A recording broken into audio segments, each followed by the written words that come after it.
सर्वश्रेष्ठ असणारं हे शिवमहापुराण कथा श्री सूतजी महाराजांनी प्रथमतः वंदन केलं भगवान शंकराला, अंबिके भगवंताला, दुर्गा मातेला. आणि बाईबाप प्रश्न असा होता, ही दिव्य कथा, ही अलौकिक कथा आहे, हे ठिकाण कोणतं आहे? जसे श्रीमद भागवत कथा कुठे लिहिल्या गेली, कुठे प्रारंभ झाली, कुठे सांगितल्या गेली? श्रीमद भागवत कथा ही नैमिष्य अरण्यामध्ये सांगितल्या गेली. पण शिवमहापुराण कथा हे नैमिष्य अरण्यामध्ये नाही आहे मायबाप. शिवमहापुराण कथा सांगितल्या गेली ही पवित्र ठिकाण असणारं, ज्या आज या वर्षी पवित्र जिथे महाकुंभ निर्माण झाला मायबाप, हे कोणतं ठिकाण? प्रयाग. यावर्षी एवढा अलौकिक आणि पवित्र महाकुंभ त्या प्रयागराजमध्ये संपन्न झाला. अरे भगवान शंकराच्या अवतारामध्ये कोणी पूर्ण भस्म अंगाला लावलेली त्या ठिकाणी भगवान शंकराच्या रूपामध्ये वेगळी वेगळी रूपं धारण करून त्या प्रयागराजमध्ये जमा झाली होती, बरोबर आहे का? त्याच प्रयागराजमध्ये कोणी बम बम बम बम भोलेनाथ महादेव महादेव, कोणाच्या हातामध्ये शंख आहे, कोणाच्या हातामध्ये त्रिशूळ आहे, कोणाचा भैरवनाथाचा अवतार आहे, कोणाचा वेगळ्या वेगळ्या पद्धतीचा अवतार आहे. सगळ्यांचे जटा कोणाकोणाच्या 10-10 फूट अशा लांबीच्या आहेत मायबाप. लांब लांब जटा घेऊन हे रुद्ररूप धारण करून हे सर्व ऋषी मंडळी, साधक मंडळी, योगीजन, तपश्चर्या करणारी जंगलातली मंडळी सर्वजण प्रयागराजमध्ये जमा झाले होते. अरे काहींचे एवढे तपस्वी होते मायबाप की त्यांच्या नखाच्या चुंबळी झालेल्या होत्या. कोणी पाहिलं असेल प्रयागराजमध्ये, कोणी महाकुंभाला गेलं असेल. काहींच्या जटा अशा होत्या की 5-5, 10-10 जण त्या जटा धरायला होते. काय हे साधनेचं प्रतीक आहे. तुम्ही मीडियाला पाहिलं असेल, एक साधू तर फक्त हातच वरती होता, खाली नव्हताच. किती वर्षाचा हात खालीच केला नव्हता. असे अनेक अनेक प्रकारचे त्या ठिकाणी जपी तपी योगी महायोगी ज्या भगवान भोलेनाथांकडे जाण्याचा मार्ग ती साधना करत करत त्या ठिकाणी प्रयागराजमध्ये आली होती. काय पवित्र भूमी म्हणावं ती प्रयागराज, किती पवित्र भूमी म्हणावं. प्रत्येकाच्या ओठाला एकच होतं, महादेव महादेव महादेव, भोलेनाथ महादेव. बस याशिवाय नामस्मरणच कोणतं नव्हतं मायबाप. या अनेक साधू संतांच्या पवित्र पदस्पर्शानं पावन झाली ही प्रयागराज. प्रयागराज आहे तो, लक्षात ठेवा. तीर्थामध्ये पवित्र तीर्थ मानलं गेलं ते प्रयागराज आहे. आणि त्याच प्रयागराजमध्ये ही अलौकिक माझ्या भगवान भोलेनाथांचे, माझ्या देवादिदेव महादेवांचं हे गोड चरित्र प्रारंभ होत आहे. हे प्रयागराज आहे मायबाप. आणि या पवित्र ठिकाणावर आज हे शिव महापुराण कथा सूतजी महाराज सांगतात. ऐका रे फार गोड कथा आहे, विद्येश्वर संहिता आहे. ज्या 7 संहितापैकी विद्येश्वर संहितेला त्या ठिकाणी सूतजी महाराज प्रारंभ करतात. आणि त्याच पवित्र ठिकाणावर, काय पवित्र ठिकाण आहे प्रयाग. आणि या वर्षी प्रयागराजमध्ये महाकुंभ झाला माईबाप. कितीतरी वर्षानंतर ते महाकुंभाचा हा प्रसाद या भारतभूमीला मिळाला आहे. हजारो लाखो मंडळी त्या ठिकाणी, भगवान शंकराची ही गण त्या ठिकाणी तिथे हजर होते. पण प्रत्येकाला प्रयागाला जाणं नाही मिळालं. काही घरी होतात गावातले 10, 15, 20 माणसं गेली, पण सगळं गाव नाही गेलं. काहींना तो आनंद मिळाला, पण काहींना तो आनंद नाही घेता आला. आता इथे मी तुम्हाला सांगितलं की प्रयागराजमधला हे महाकुंभ कितीतरी वर्षांनंतर येतोय मायबाप. कोण कोण गेलं असेल? 3-4 जणांनी हात वर केला, म्हणजे बाकीचे गेलेले नाहीत. पण माझा भोलेनाथ एवढा दयाळू आहे ना, एवढा प्रेम करतोय ना.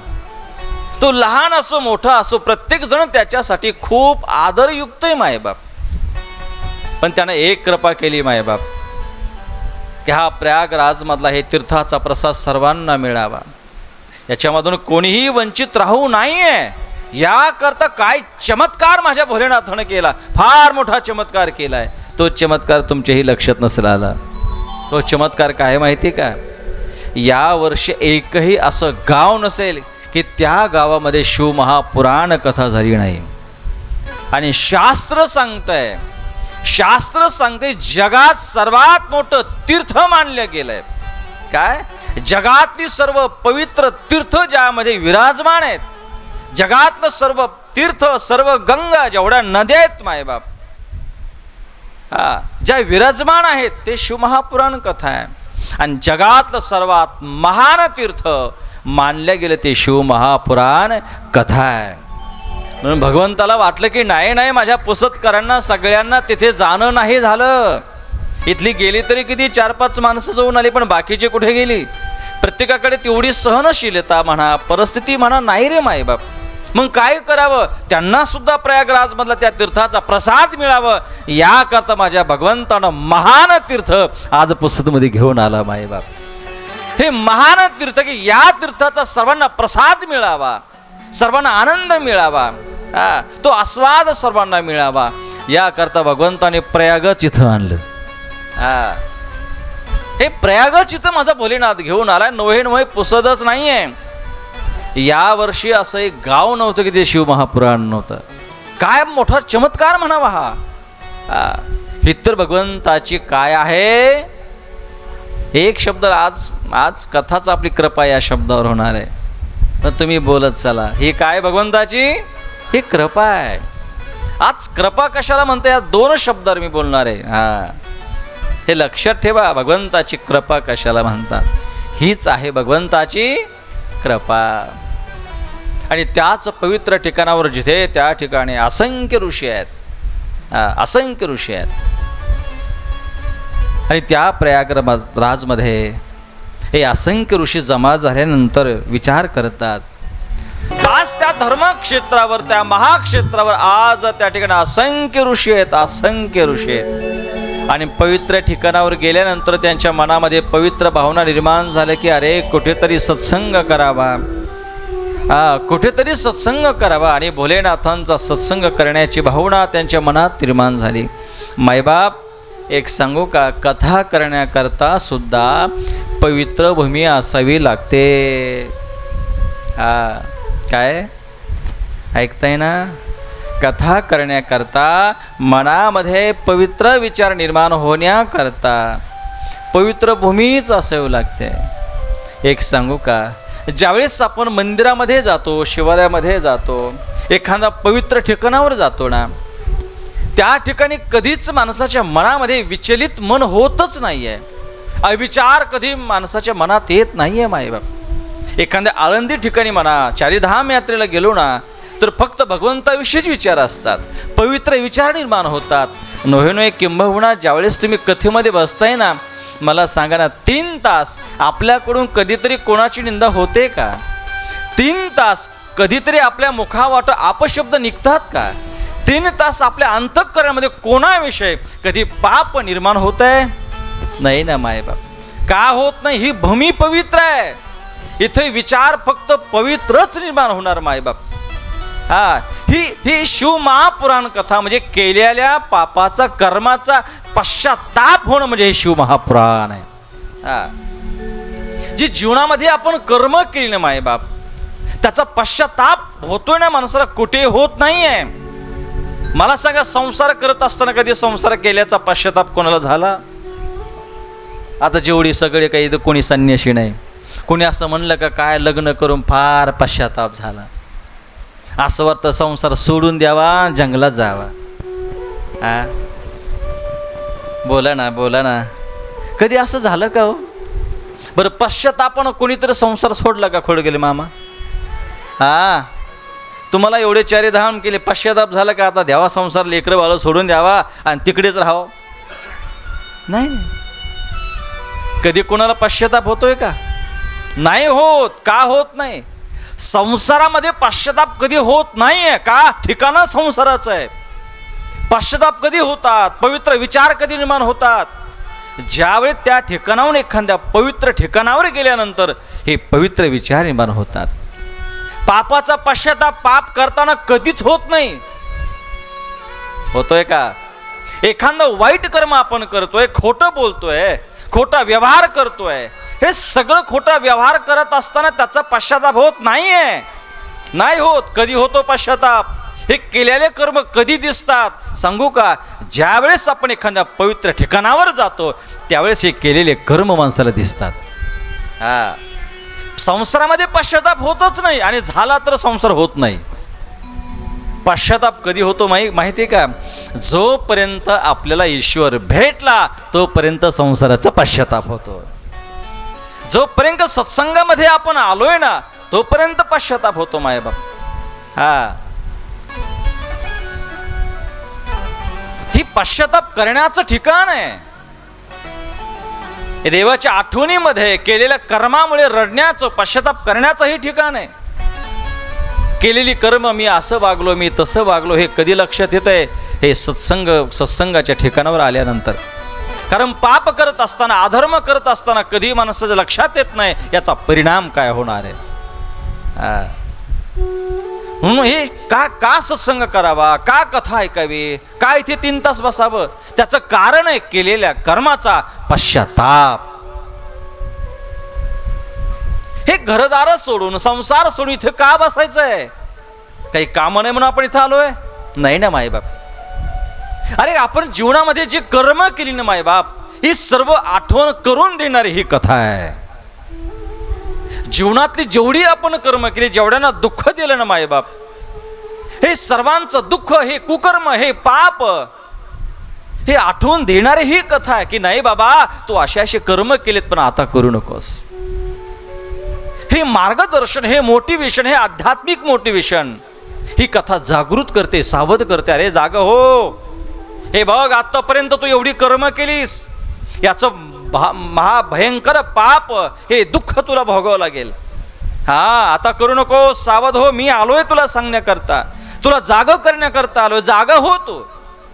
हा, कारण जीवनामध्ये सर्वात मोठं दुःख हे माणसाला आपल्या कर्मामुळे मिळत असतं, आपल्या वाईट वागण्यामुळे मिळत असतं, आपल्या पापामुळे मिळत असतं मायबाप.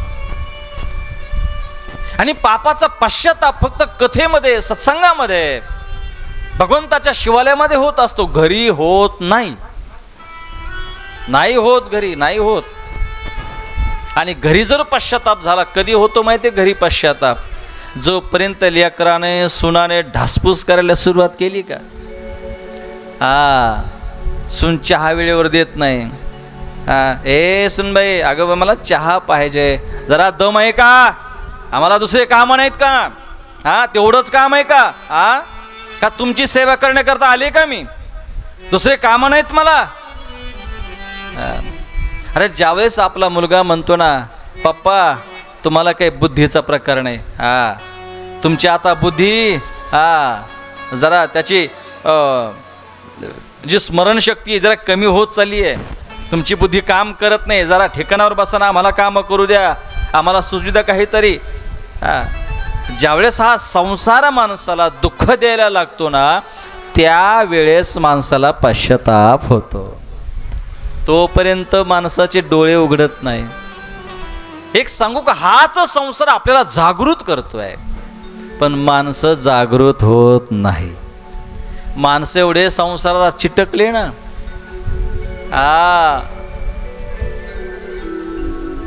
म्हणतात फ्युकॉल का, फ्युकॉल एवढं काय ते हिंदीमध्ये,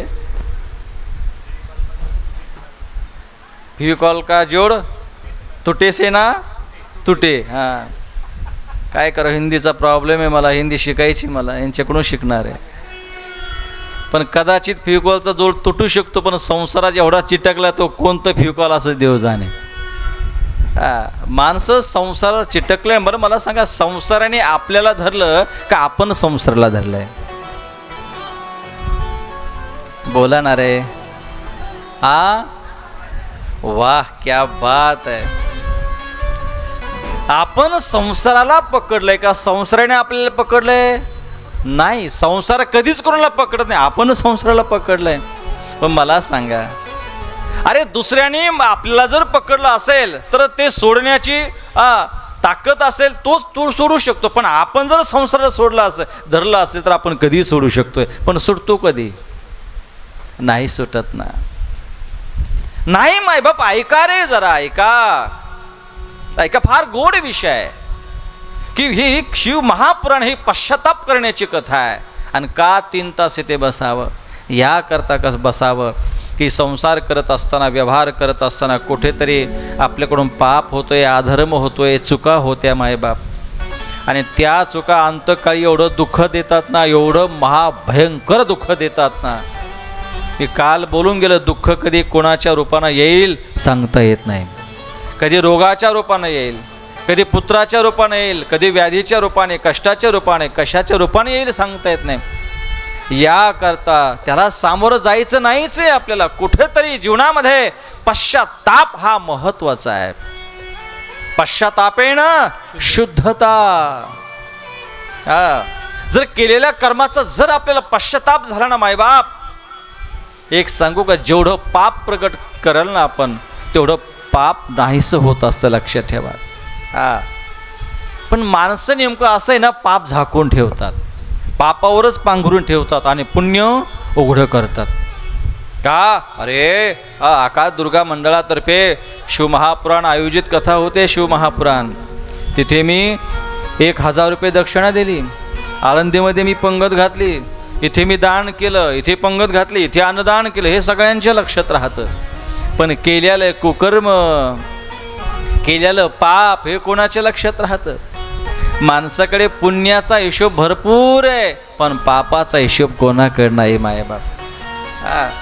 पापाचा हिशोब नाही आहे कोणाकडं. आणि दुःख हे पुण्य देत नाही आहे, दुःख माणसाला पाप देत आहे मायबाप. जीवनामध्ये पाप हे प्रगट करावं आणि पुण्य झाकून ठेवावं. पण माणसं पुण्य उघडं करतात आणि पाप झाकून ठेवतात.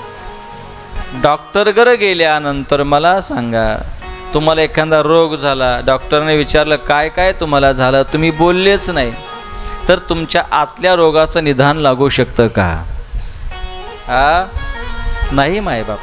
जोपर्यंत आतला रोग तुम्ही डॉक्टरला प्रगट करणार नाहीये, तोपर्यंत डॉक्टरला सुद्धा आतल्या रोगाचं निदान करता येणार नाही मायबाप.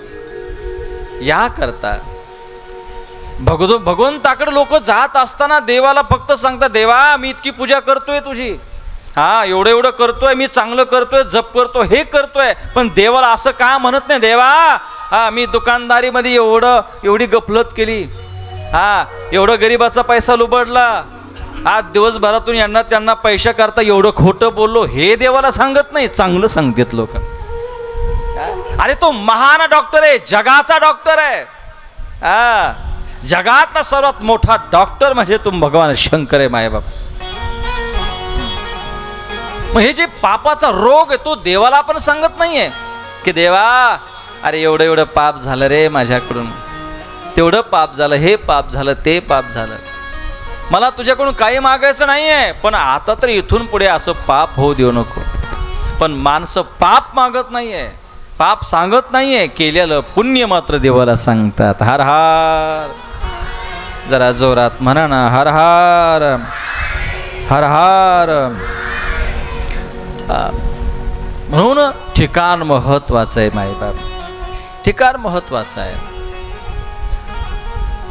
पवित्र ठिकाणावर गेल्यानंतर पवित्रच विचार निर्माण होतात. तसं एक तीर्थक्षेत्र आणि एक स्मशान आहे मायबाप. स्मशानामध्ये सुद्धा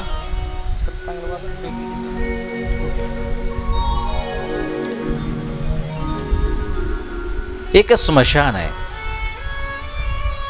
त्या स्मशानामध्ये सुद्धा कधी कोणाविषयी वाईट विचार निर्माण होत नाही. स्मशानासारखं पवित्र ठिकाणच नाही. स्मशान हे फार पवित्र ठिकाण आहे, फार पवित्र ठिकाण आहे. स्मशान एक आहे मायबाप. आजपर्यंत कितीही दुराचारी माणूस असेल तरी स्मशानामध्ये कधी त्याच्या मनामध्ये कोणाविषयी कधीच वाईट विचार येत नाही. ऐका, स्मशान किती पवित्र आहे. प्रत्येक माणूस स्मशानामध्ये जात असताना फार अतिशय विव्हळ होऊन जातोय, पवित्र अंतःकरणानं जातो मायबाप. एखादा हाडवैर असणारा शत्रूही आपल्या समोरही उभा असेल तरी त्याच्याबद्दल वैर निर्माण होत नाही. हे स्मशान आहे. स्मशानामध्ये अज्ञानेही असेल तर प्रत्येकाच्या मनामध्ये पवित्र भाव निर्माण होतात, प्रत्येकाविषयी चांगली भावना निर्माण होतात. आणि स्मशान एक असं आहे मायबाप, तेथे सुद्धा केलेले कर्म स्मशानामध्ये आठवतात. म्हणून शास्त्र सांगतंय कदा काळी जर मंदिरामध्ये नाही जाणं झालं तर काही हरकत नाहीये, पण स्मशानाचं दर्शन हे अवश्य माणसाने एक दिवसात अवश्य घेतलं पाहिजे. नाही देवाचं दर्शन झालं कदा काळी चालतंय मायबाप, पण स्मशानाचं दर्शन हे अवश्य घडलं पाहिजे. का? हे स्मशान आपल्याला आपले कर्म हे जागृत करतंय आपल्याला. म्हणून तर पहिलं पेपरमध्ये लोकमतमध्ये पुण्यनगरीमध्ये एक लेख यायचा बाजूला, कटू सत्य म्हणून तरुण सागरांचा फार सुंदर छोटासा लेख राहायचा.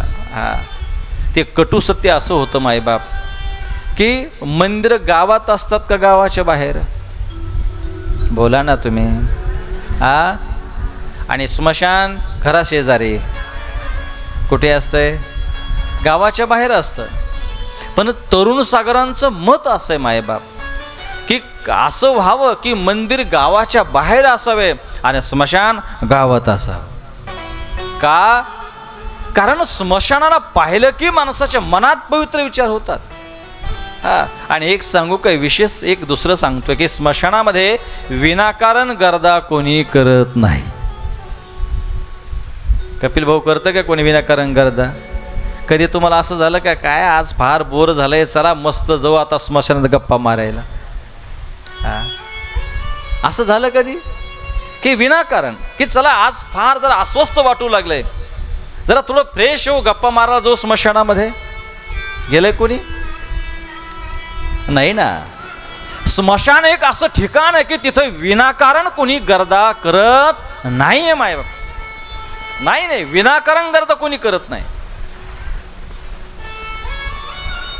हे पवित्र ठिकाण आहे मायबा, फार पवित्र आहे. आणि स्मशानामध्ये कधी जाता येतं माहिती आहे का? जोपर्यंत माणसाच्या संपूर्ण इच्छा, हे कर्म, या आशा संपल्या तर स्मशानामध्ये जायला मिळतंय. आणि जगामध्ये सर्वात शांततेचं ठिकाण म्हणजे स्मशान आहे. शांतता असते, शांतता असते. म्हणून आजपासून एक करा, माझं ऐका, इकडे तिकडे न जाता स्मशानामध्ये जाऊन बसा जा. मस्त आपलं खुर्ची सगळी व्यवस्था आहे स्मशानामध्ये, शांत बसायचंय. पवित्र ठिकाण मानले गेले मायबाप.